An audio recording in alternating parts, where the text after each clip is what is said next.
everyone, I'm Paulette from Tulip Square, and this time I'm going to show you how we're going to make floating diamonds. It's a runner that people have asked if it's hard to do with the floaty things in the middle, and it's really not. It's just a simple little technique. So we're going to head over to my sewing machine and we're going to sew this in a very interesting color combination, I'm afraid. All right, for this pattern, what you're going to need is 3 different colors, light and dark shade of each color. I'm using light and dark turquoise, light and dark green, light and dark orange in small strips and in the larger strips. And what you're going to do with all of these strips is make them into squares of alternating colors, like so. So you're going to take all of your light and dark turquoises and sew them together like this, 6 strips per block. When you sew these together and they've all got 1/4-inch seams, this will be a nice little square. And you'll have 4 of these, and you'll have 4 of every other one, so you make them all the same, 6 strips per block, and we'll have 4 blocks of each size and each color. Oops, almost goofed you up. The smaller squares only get 4 strips when you're using the small strips in all the different colors. Okay, once you've got all your squares done, they all look like this. You've got 4 of each color. Each one has 6 stripes, and the little ones, each ones have 4 stripes. You're going to take the little ones and you're going to fold them in half diagonally, like this, with the big stripe on the right. So you're going to press them all so they look like this, all of them with the big dark color over here and then angled this way, upper left to lower right.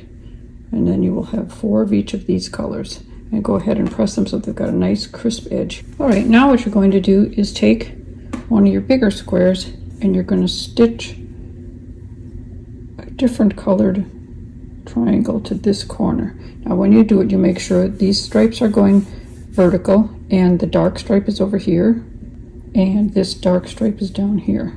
And what you're going to do is sew really close to this edge, like 1/8 of an inch away, so it will not interfere with your 1/4-inch seam later on. Now when you do this, you're going to sew the orange triangles to the green, you're going to sew the green triangles to the turquoise, and the turquoise triangles to the orange. So very close to the edge. And I'm going to sew one and show you how close to the edge you need to get. So when you stitch it down like this is pretty close to the edge, so when you do your 1/4-inch seams later on, that will be completely hidden. So that's what you need to do next with all of your squares and rectangles. All right, now that you've got all of your triangles sewn to your squares, we're going to take them in one color at a time. We're going to take 2 of them. You're going to turn one 1/4 of a turn, and you're going to sew them together here. A nice center seam, a nice 1/4-inch seam, and make sure you line up those 2 points so you don't have it ending up, a little off like that. Make sure when you sew them together, those points are together. And then you'll press that seam open because there's a lot of bulk in that seam, so press it open. And then you're going to do the same thing with this other pair. Turn them like so. Sew it together. And then you're going to turn these around like this, and you're going to sew the center seam. And we're going to do that with each of the 3 colors of blocks. All right, so these are sewn like this.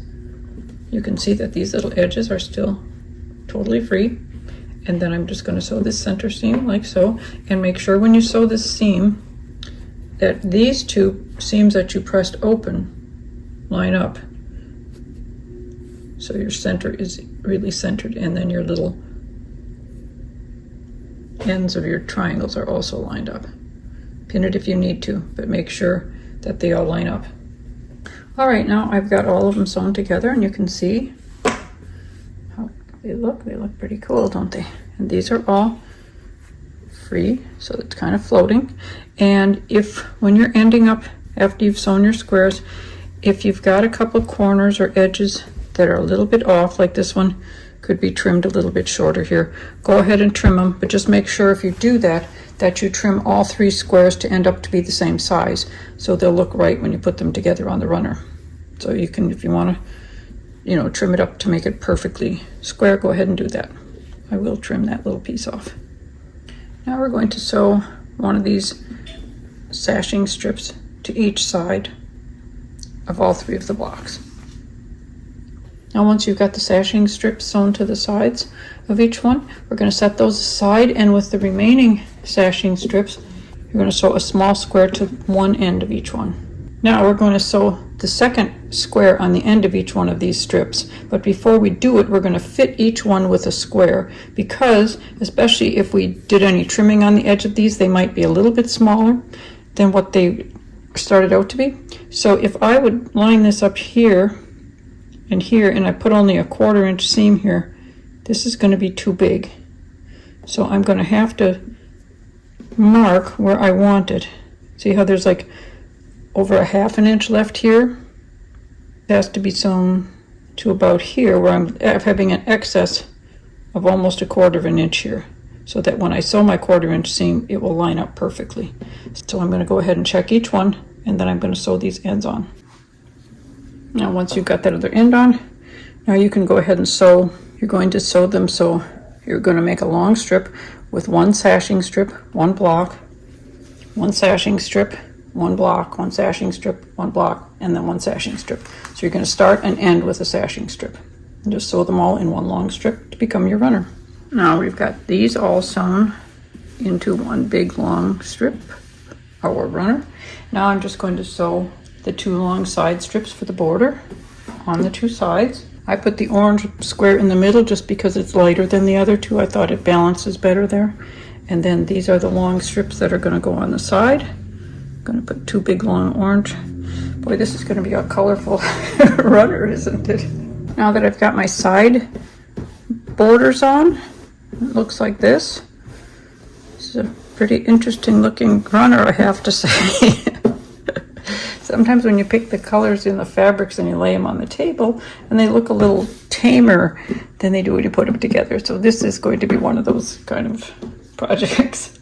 Okay, so now I'm just going to sew these squares to the ends, both ends of the border ends, like so. I'm going to sew those on just 2 of these and be right back. Okay, now I've sewed the ends to the last sashing, the last border strips, and these are going to get sewn right to the ends. And make sure that you line up these corners nicely. And that's all there is to it. Just do 1/4 inch seams and our runner will be done. And here it is, all done. So you can see that wasn't as tricky as it might have looked. Just kind of interesting, although I don't think I'd recommend this color choice. And now you know how to make the floating diamonds table runner.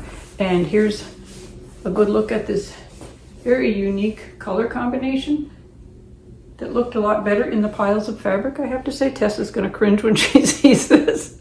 But anyway, it's kind of a neat pattern despite the color combination. And you can see how the little diamonds in the center of each square are not connected. They're just like this, so they're all open. And this also is a good square for a baby quilt, because the babies have these little corners to hang on to and play with and everything, and babies like to futz with little things. So anyway, that is how you make the floating diamonds runner. And if you like this video, in spite of the colors, please hit the like button and hit our subscribe button and hit the little bell if you'd like to be notified when we have a new video up, which is the 1st and 3rd Saturdays of every month. And the link for this pattern is up in one of these corners. And remember, it looks a lot better in other colors. Have a good week. We'll see you next time. Bye-bye.